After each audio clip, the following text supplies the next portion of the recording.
நம்மோடு பேசுவதற்காக மூத்த பத்திரிகையாளர் திரு ராதாகிருஷ்ணன் நம்மோடு இணைந்திருக்கிறார். சார் வணக்கம்.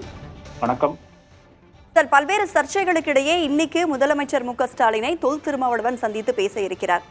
என்ன மாதிரியான விஷயங்கள் குறித்து பேசுவாங்கன்னு எக்ஸ்பெக்ட் பண்றீங்க? உங்களுடைய கருத்து என்ன?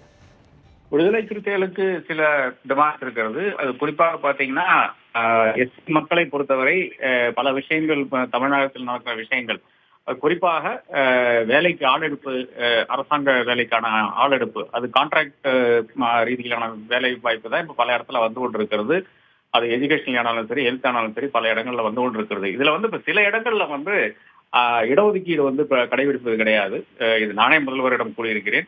அந்த விஷயத்தை நிச்சயமாக வலியுறுத்தக்கூடிய அந்த வாய்ப்பு இருக்கிறது. அதே மாதிரி ரிசர்வேஷன் ப்ரமோஷன் இருக்கு இல்லையா, அந்த அதாவது இடஒதுக்கீட்டுல வருகின்ற பணி உயர்வு, அந்த விஷயத்துல வந்து இப்ப ஏறத்தாழ ஒரு கம்யூனிட்டி மட்டும், எஸ்சி கம்யூனிட்டி மட்டும் மேல வந்து கொண்டு இருக்கிறது. அவருக்கு மட்டும்தான் அந்த ப்ரமோஷனுடைய அந்த வேலை விஷயம் வந்து கொண்டு இருக்கிறது. இது ஒரு இஷ்யூவா இருக்கலாம். 2-3 இஷ்யூஸ் இருக்கிறது. அதாவது எஸ்சி மக்களை பொறுத்தவரை அந்த கோரிக்கைகள் வந்து நிச்சயமாக திரும்ப வலியுறுத்த கூட அந்த வாய்ப்பு இருக்கிறது. அதை தாண்டி நிச்சயமாக ரெண்டு அரசியல்வாதிகள் சந்திக்கும் போது அரசியல் கருத்துக்கள் வந்து பரிமாறப்படும் என்று நான் கருதுகிறேன்.